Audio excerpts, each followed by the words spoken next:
Welcome to the Good Faith Podcast. I'm your host, Curtis Chang.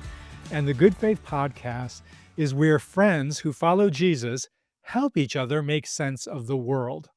And one of the odd things happening in our political world is something of an emerging tension between Donald Trump, his MAGA base, and QAnon conspiracy theory movement. That's a tangled web that's like so complicated and I think kind of strange that we couldn't do this with just one guest. We needed two guests to help unravel this. So to do so, our first guest is one of our favorite historical good faith guests, Pete Wehner, who's a columnist at The Atlantic and recently composed, I thought, a very insightful article entitled Trump Discovers MAGA Has No Off Switch. Pete, welcome back to the Good Faith Podcast. Great to be with you, Curtis. It's always a delight. Thanks for having me on. Well, the second person to help us figure all this out is somebody new to the Good Faith Podcast, but an excellent writer, I think one of the best writers at Christianity Today, Emily Belz, who herself recently wrote an article called How QAnon Lives On Under Trump 2.0. Welcome, Emily. Good to be with you, Curtis. All right. Emily, this is a fear because I'm going to assign you a tough topic for the your very first question here on the Good Faith Podcast, which is for people who only vaguely know what QAnon is. Can you give an explanation, like in a kind of a succinct way? What is this conspiracy theory all about? Yeah, sit back and relax while I take the next 45 minutes. No, I think that your listeners have probably encountered QAnon ideas, even if they haven't heard the word QAnon. But the basic idea emerged on the internet, especially during the pandemic lockdowns. And the narrative is that there is a elite group of traffickers who run everything you see around you. They run the government, they run Hollywood, they run all of the important institutions that we know. And so that's often referred to as a cabal or a deep state. And there's some messianic figures within that movement. So Trump is one of them. Q is the person who's a secret individual, supposedly military intelligence, who is posting things for the movement to help them with their quest to oust the elites in the deep state. So I think the main thing is it sounds kind of like a conspiratorial idea, but it's actually become very mainstream in our politics now in certain ways. And say how mainstream has it, because it certainly seems to have grown from its fringe sort of beginnings to something that you read about quite frequently or referred to by like leading political figures, right? So describe that movement from the fringe to the almost what you would call at least on the right, the mainstream. Yeah, I mean, if you think about the Doge purge of federal workers, you could think about that as just a Republican dismantling of bureaucracy. But the QAnon movement saw that as we're getting rid of the deep state, we're getting rid of these secret traffickers who are in federal government. I think that there's also QAnon people who are high up in the administration now. There's the FBI director, Kash Patel, has appeared on numerous QAnon podcasts. He's himself posted that he has hung out with Q. So even though he would maybe overtly deny that he's a QAnon follower, he certainly marinates in that world of the internet. And so there's a lot of high-powered people in the government. Tulsi Gabbard, the director of national intelligence, is another one who's shared a lot of the QAnon theories online. And so I think even though the word QAnon is not in our language, it's very present in our culture. It's very present in the halls of power. Okay, Pete, you know, how do I say this? I mean, this sounds ridiculous, right? To most people who sort of feel like at least that we've got a grasp on reality, who understand sort of where things are, that this notion of a secret cabal of sex traffickers operating at the highest level. There's no evidence for this. There's no um, sort of fact base supporting it. So what's going on? And you wrote an excellent sort of summary of the psychological appeal of QAnon and really all conspiracy theories. Can you unpack that? Like, why does something that, at least to most of us, most of us listening to this podcast, sounds like so unbelievable, is actually quite believable to this mass of people? I'd say first, it's important to understand the groundwork that was laid that allows conspiracy theories to take root, and some of that is an enormous amount of distrust toward institutions. And that is a product of some failures of institutions in government over the decades. But of course, institutions have failed in government throughout all of human history. Institutions are flawed because the human beings that compose institutions are uh, are flawed. But you had various inflection points in modern American history. Probably the most significant of which happened in sort of the late '60s and '70s, and that was around the Vietnam War and Watergate were the two most obvious examples. But there were others too. So if you chart the trust that Americans have in government and the institutions of government, it just began to nosedive. It was high, the late '50s, early '60s. By the time you got to the late '60s, '70s, it had gone down, and it's been low ever since. It's continued to go low. So that creates the condition because people are primed to think that government isn't trustworthy. The people in government who serve there are not trustworthy. Then there's the overlay of I'd say on the American right, an enormous amount of grievances and resentments that are built up over decades because of the belief that people in elite culture, including government, despised them. They felt dishonored, disrespected. I think there's some merit to that. I think some of it is exaggerated as well, but that played into it, too. And then, you had Donald Trump, who has been a lifelong conspiracy theorist. That just seems to be in his DNA. The most prominent issue where he unveiled that in the political arena was in 2011 and the attacks on Barack Obama, the so-called birther issue that said that Barack Obama was not born in the United States. And he was the key figure leading that back then. So he wins the nomination in 2016 with the Republican Party, and you have these forces and movements that currents that were happening pre-Trump that are quite forceful. And then you have Trump tapping into those feelings and then amplifying them because he himself is a conspiracist and a demagogue. And that created, I think, a kind of perfect storm. In terms of what conspiracy theories themselves offer people, it's interesting. I mean, there is a studies of psychology that look into this, not any particular conspiracy theory per se I'm speaking of, but more broadly, what is it that conspiracy theories offer to the people who attach themselves to it?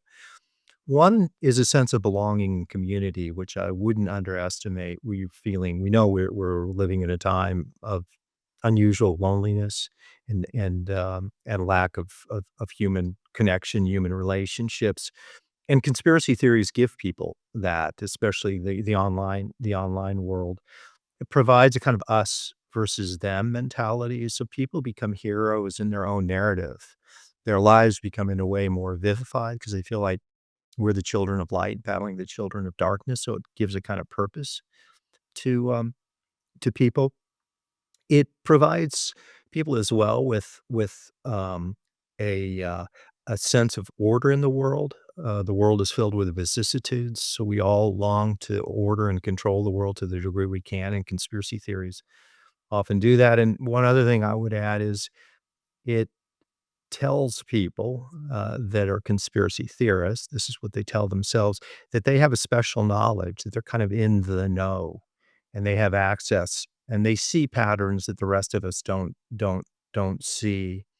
And then if you're a person of unusually high paranoia, conspiracy theories offer real comfort. So I think it's that constellation of factors that came together, and you see the outworking of it, and often it seems crazed, and I think it is. I mean, just subjectively speaking, but it is important to understand what's the journey that got us to this point.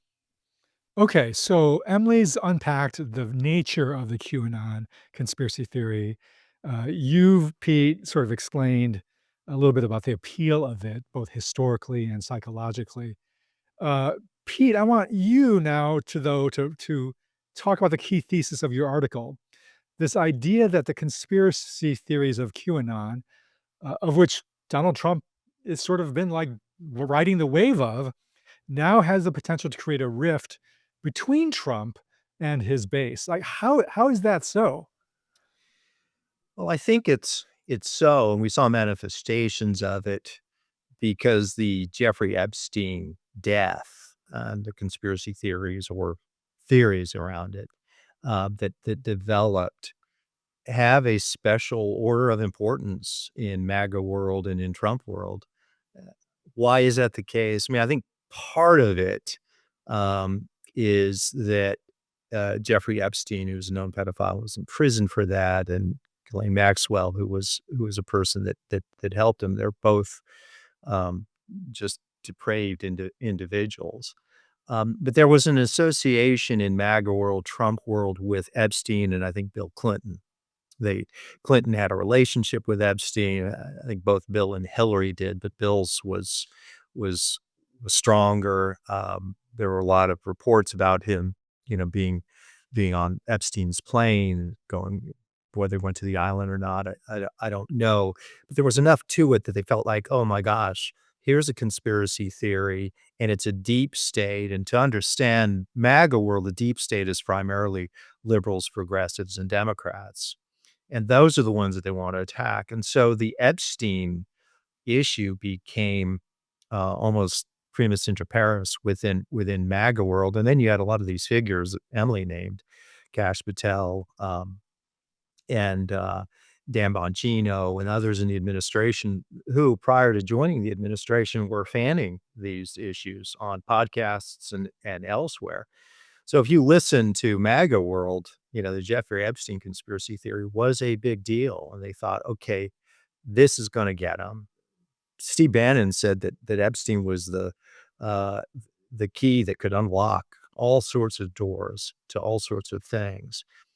So that is the context. So when they got into office, Bongino and Patel and Trump and others, and it turned out that they seemed to be deep sixing the report on Epstein, and it sounded to MAGA were like, "Wow, they're now actually part of the deep state that we voted for them to destroy. Are they complicit in it?" And that really caused a rupture with Trump and parts of MAGA world. Now, I think that rupture has been repaired some extent. I didn't assume it would be a final rupture or this would lead to an irreparable break with Trump and his base, because he's a cult-like figure. And so I think it created some turbulence in that relationship, some unease, which is still existing. But once Trump came down with a hammer and said, I mean, literally said, stop talking about Epstein. We're moving on.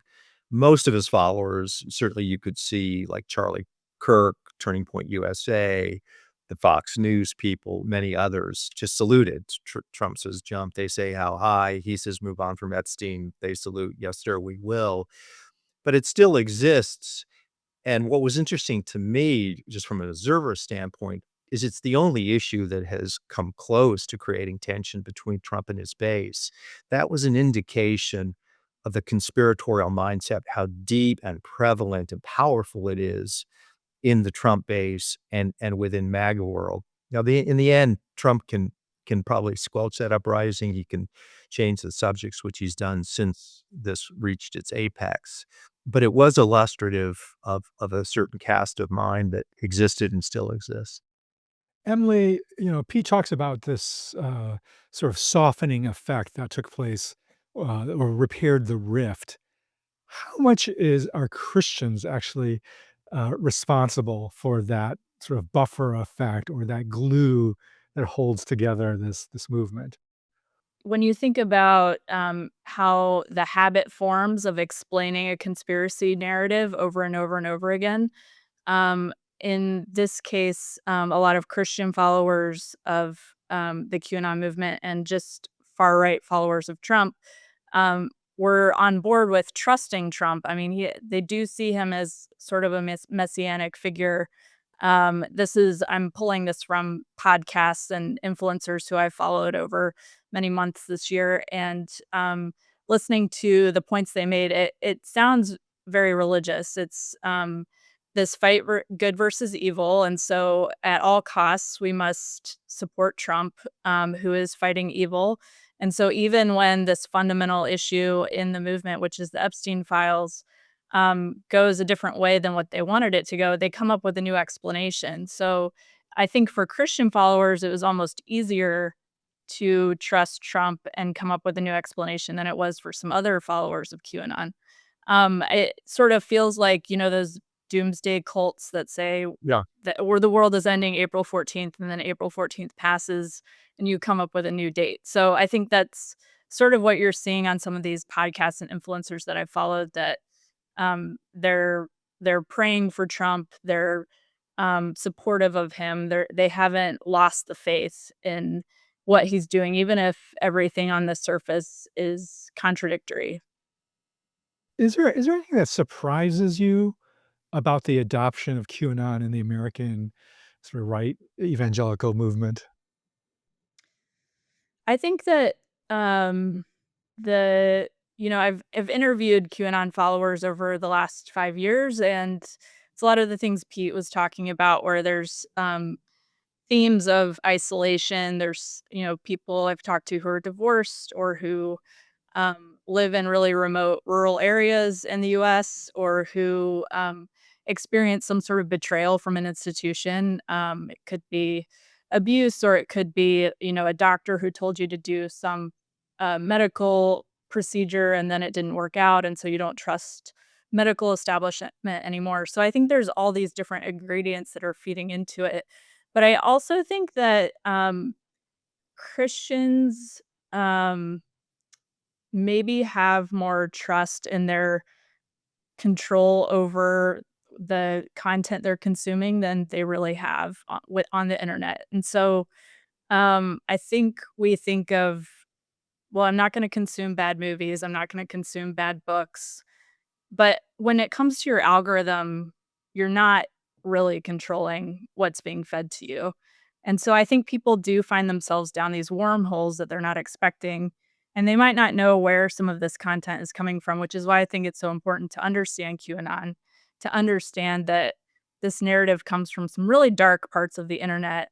And so if you see a post accusing, say, World Vision of trafficking, that's not coming from nowhere. That's coming from Huh. this idea that's been boiling up on the internet for a long time, and I think the algorithm is acting on people, and they're not acting on the algorithm. Yeah. I think that's such an important point because that in some ways explains why we have this sort of uh, befuddlement between the two or the various parties, right? Because we're actually consuming different news sources. We have different pictures of reality so that we can't even talk to one another, and why each side feels the other is ludicrous in holding on to some basic reality, right? Um, Just one thing, Curtis, just to pick up on what Ellie was saying.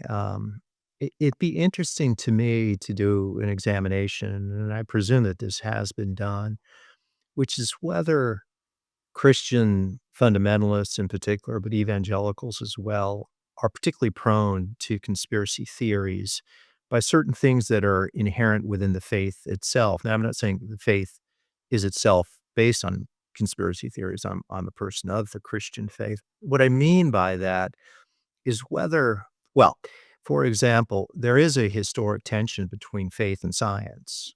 yeah. And the people who are most likely to believe that the COVID vaccines in 2020 and subsequently were part of a government conspiracy, and they believed ivermectin or all sorts of different um, uh, medications could cure COVID.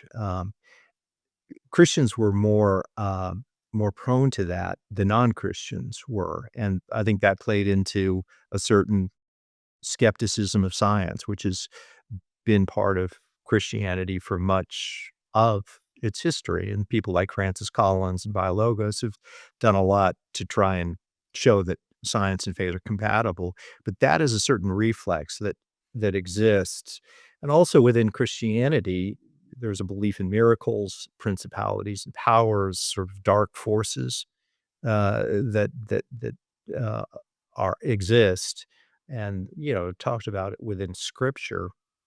So I wonder whether that kind of thing makes it transfers itself into the political arena and makes Christians somewhat more liable to be taken advantage of and fall into conspiratorial thinking than non-Christians. I think you're onto something, Pete, that we do need to reflect a little bit on.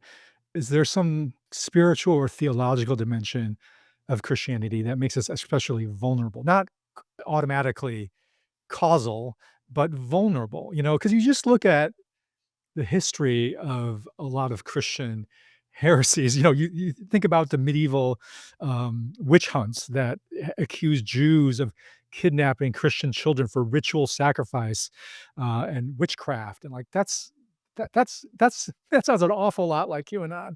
Or you have the Millerites, which predicted Jesus coming back in a particular date, and when that date didn't happen, they just sort of doubled down and reconfigured the day, which is a lot like the storm.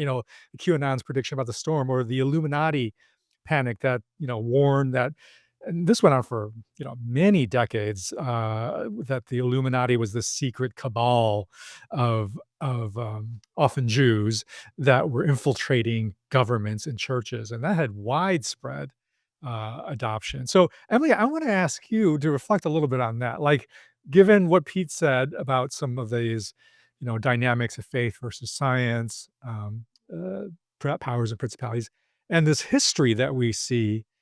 I mean, let's do some sober self-examination here. Like, is there something about Christianity that we really need to be aware that we have some special vulnerability to? I think so. I mean, I interviewed Elizabeth Newman, who's an extremism expert. She used to work for the Department of Homeland Security under Trump, the first administration, but she's also a Christian. And she said, yes, Christians are more vulnerable to these things. And I think that it's important to stop sometimes and just tell yourself the obvious thing, which is that we are people of truth.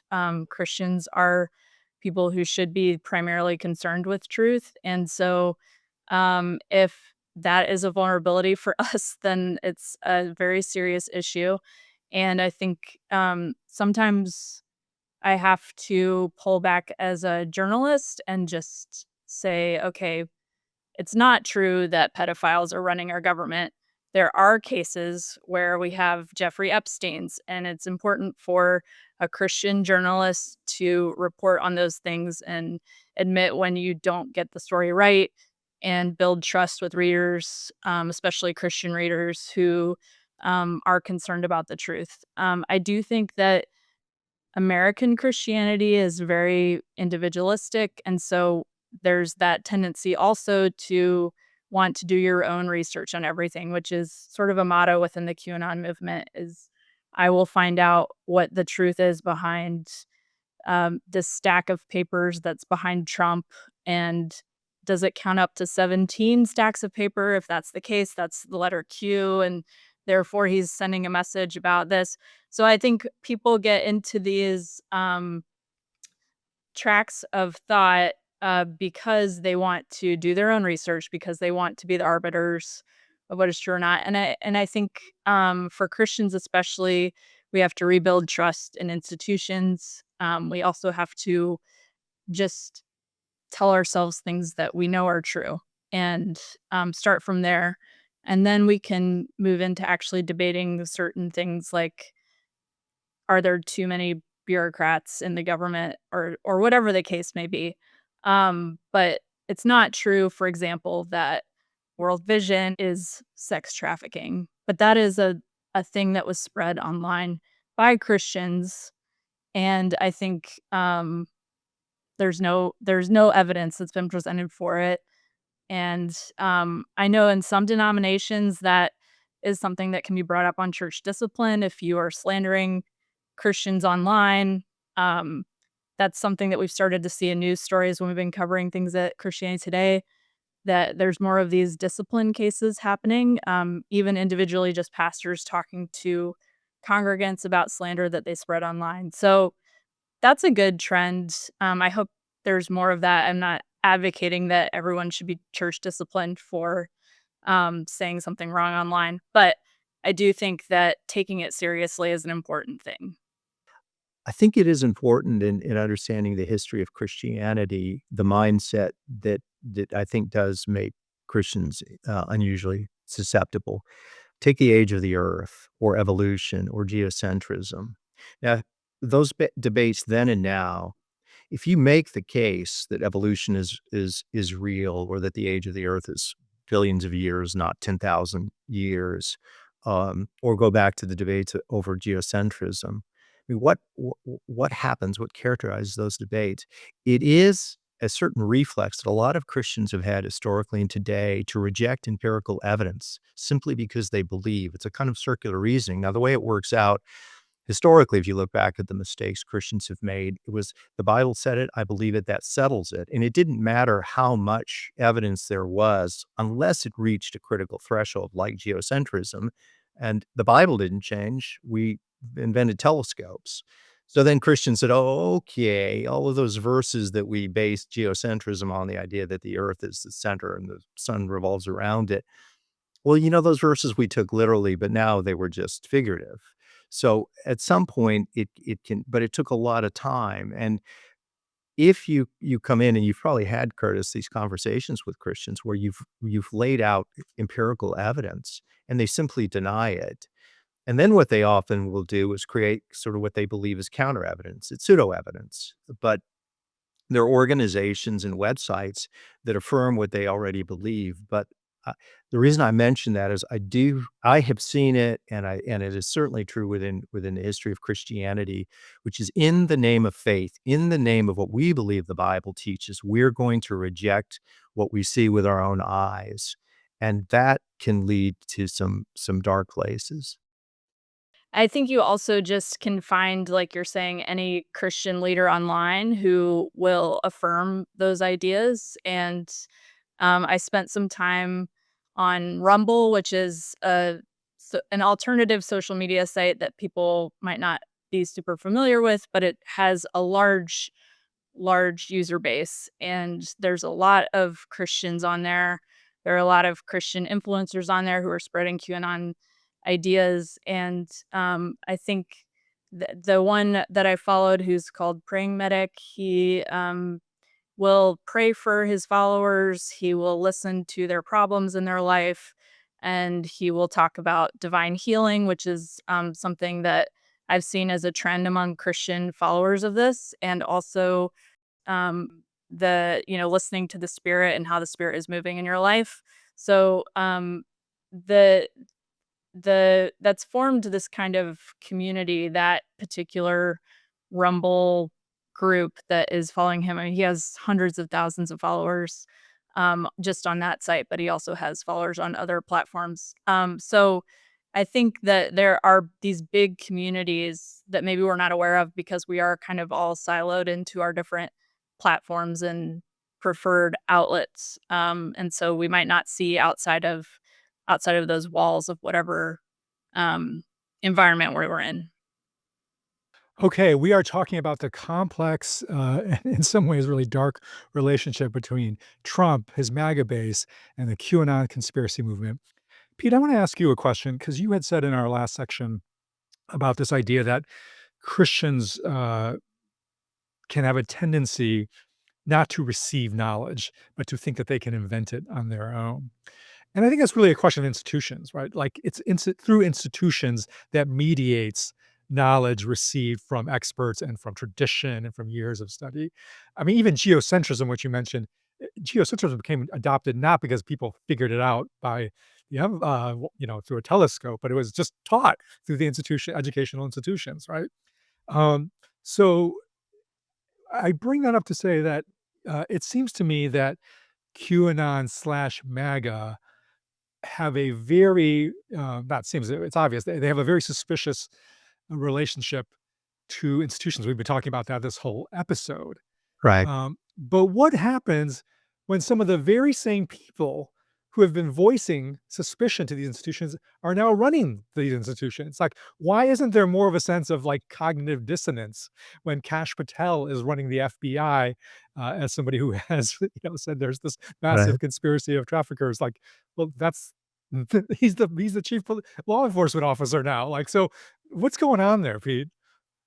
Yeah, I think the short answer, Curtis, is that cognitive dissonance is very uncomfortable for people to live with. And so the mind has this amazing capacity to try and avoid cognitive dissonance when it can. Now, it can't always.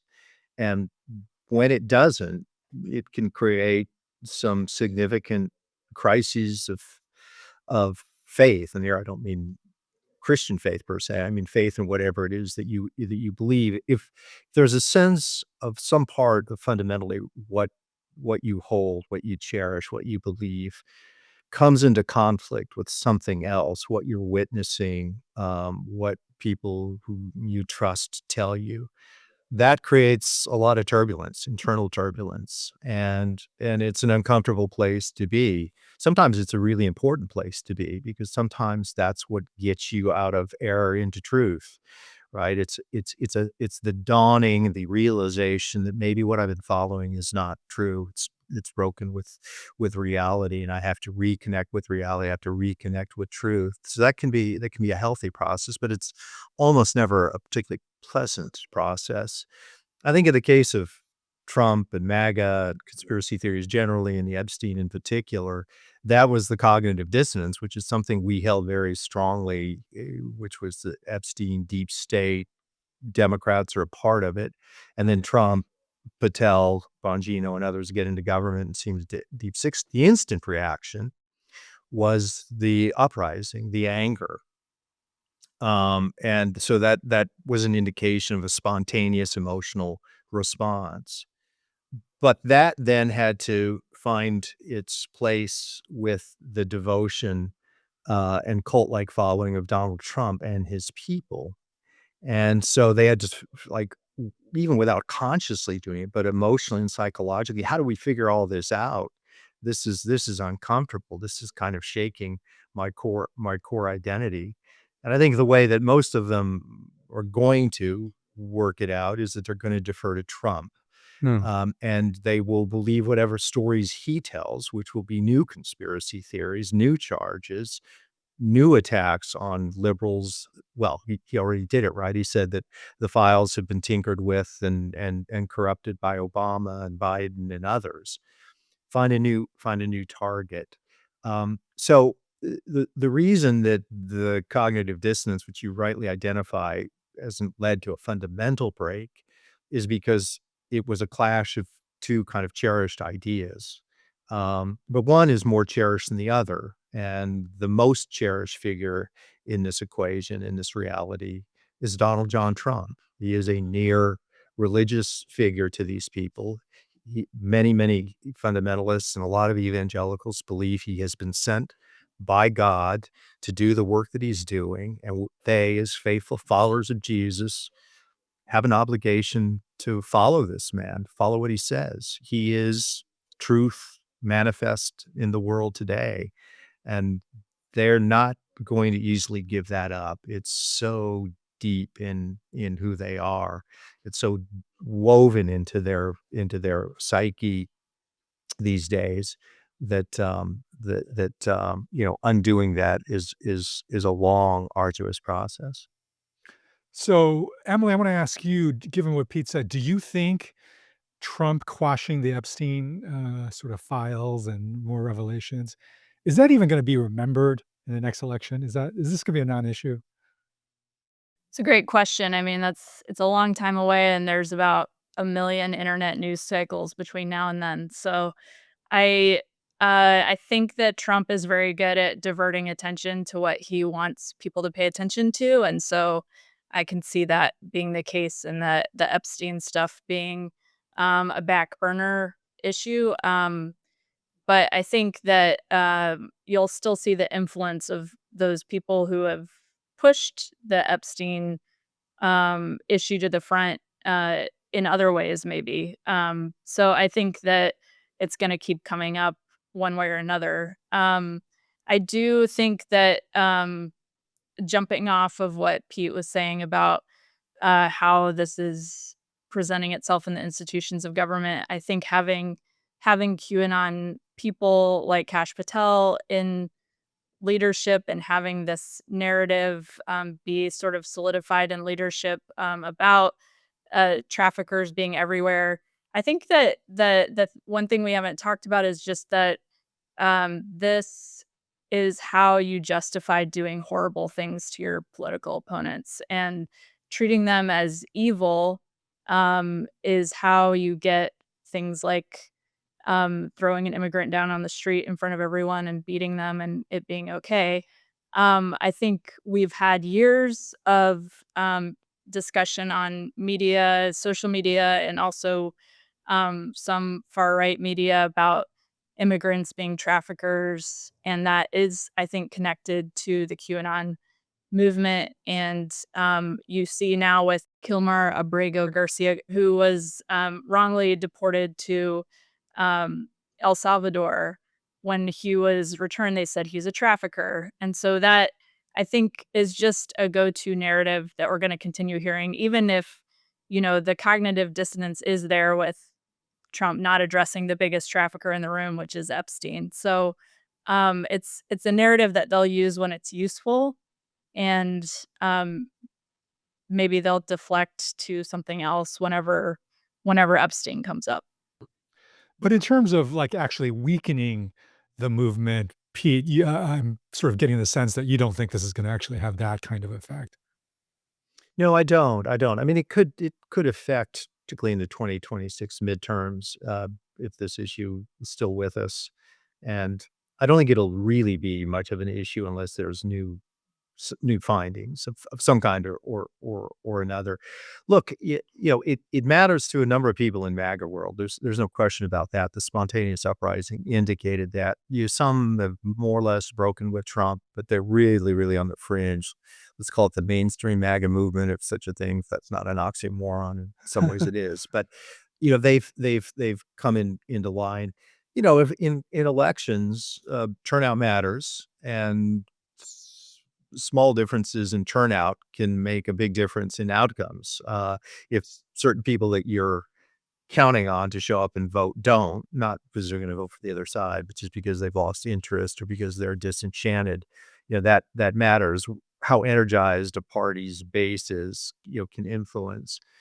But if we're talking about, 2028 election, presumably Trump won't be on the ballot, but he might. We don't know. We certainly wouldn't put him past him if he wanted to just be on the ballot, that he'd find a way to do it. Will that matter? No, I don't think so. I think assuming Trump does leave the scene in 2028, I think the much more interesting question is, what will the MAGA movement look like without Trump? He's clearly the glue that holds it together. What's a fascinating kind of sub-story, I suppose, of MAGA world, which is you see these enormously intense, even ferocious debates now within MAGA world. Mark Levin versus Marjorie Taylor Greene, and Laura Loomer versus others. And so you can see, I think what's happened, Curtis, is that there is a cast of mind that MAGA world has been conditioned in, and it is aggression, conflict, hatred, grievances, enemies. That is vivifying to these people. It's what they live for. They get up in the morning wanting to get that dopamine rush, and they go to sleep at night coming off of it. And so that is who they are. And Trump is the one person, for a variety of reasons, that has been able to hold them together. So they're not attacking him. Even with the Epstein thing, you saw what happened. It was to the degree that there were targets, it was Pam Bondi. It was not Trump himself, because he's in a sense off limits. But once Trump does leave the scene, what happens to this movement? And it's anybody's guess, but I don't think it's gonna be pretty, because the movement itself doesn't cohere ideologically. Yeah. It doesn't cohere rationally. It coheres around one personality, and once that personality leaves the scene, I think it'll get really chaotic and probably pretty ugly. And it doesn't seem like there's any one heir apparent in that whole chaotic movement. And so you may see a sort of vicious battle for power when that happens. This is what usually happens when you with that follows cult of personalities. Emily, I want to switch gears. We've been talking about sort of politics, but I want to return our conversation to the church because, when you talk about this movement as distorting truth, as practicing hatred, this is not these are people, for the most part, self-proclaimed Christians. That certainly makes up the mass of the movement, right? So, we have one, what's obvious is this is a horrible witness to the world, that people proclaiming the name of Jesus are doing these things. But I wanna dive into some data that you quoted in your article, which you said that the a Lifeway research survey reported that half of all US pastors frequently heard conspiracy theories in their own congregation. Now, there's no data that I could find that says how many pastors themselves subscribe to conspiracy theories, but I'm going to guess it's less than half. It's probably considerably less than half. These are people who are better educated, more theologically sophisticated, more well-read, generally speaking. Um, so what I want to ask you is what is this doing to our churches, that we have this fundamental divide between our pastors and their congregations in terms of what they believe is true? I mean, the bleak conclusion is that people are being discipled by the internet and not by their pastors and not by their fellow congregants. And I think that I've seen some of the QAnon influencers who I've followed over the years who are Christian, who I've watched some of them leave the faith just in the last couple years, that, embracing. One of them went towards more of this new age gemstone kind of spirituality. And I think it's just that it leaves you fragile to be discipled by the internet. And I think people maybe don't realize that they are being discipled by the internet. I've been reading The Shallows by Nicholas Carr, which I'm very late to reading that book, but I think it's a good perspective on how the internet acts upon us rather than us acting on the internet. And the main thing is that Christians are scrolling, and scientifically, what he would say in that book is that this is a neurological set of steps that are happening to you, and it is not you choosing what you're gonna scroll and click on. And I guess I would just say that the church, I mean, we're talking about this on so many fronts with artificial intelligence and, just how polarized we are and the different ways that we get into, you know, different corners of the internet, but the church still needs to find common understanding somehow on what reality is. And I think that I can speak as someone in Christian media that I have failed sometimes in building trust with readers and trying to get them to come along for the reporting that we're doing. And I think media has to be open about that when we make mistakes, so that we build more trust with people who are trying to consume information wisely. But it is just a bigger problem maybe that you can solve, Curtis, that how pastors can get back to being the ones who are discipling their congregations. But I know just on the media side that we have a big trust gap to fill, and we're trying to do that in small ways, just explaining to readers, here's how we reported this story, or here's how we go about fact checking something, or here's how we go about. And I've had so many conversations with people in my church where they either say that they don't read any news, which says to me, okay, you're getting news then from influencers because you don't think that you're reading the news, but you are getting news. Or it's people who don't trust certain kinds of news. And I think rebuilding that is just going to be my mission in life. But it's one small step to explain here's how we conduct a fair story and um, do it in a way that's different than the QAnon influencers. Yeah. Okay. Well, Emily, I do not have any of the answers to this. My response is to bring smart people on to try to explore these questions. And Pete, I'm going to ask you for the last question here, because I know you talk to a lot of pastors Mhm. of a lot of different congregations. What have you heard has been the most effective response among these pastors to our current political moment and all of the dynamics that we've talked about today? Yeah, I would say, personal relationship, personal connection, that trying to enter into the world of different congregants, people in the journey, and creating trust within that relationship. And when there's trust in a relationship, there's more openness to hearing different things, including where one might refine one's views and politics too.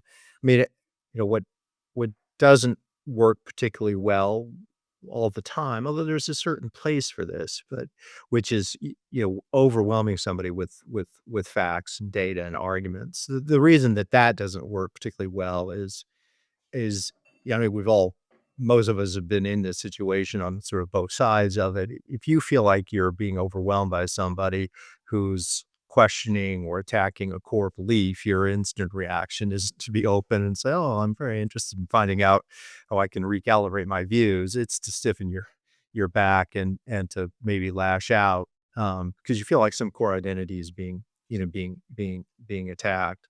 I do want to add an important caveat there, which is people should not give up the task of persuasion, the belief of persuasion, the belief in information, the belief in argument. I mean, if we give that up, we've given up basically the game.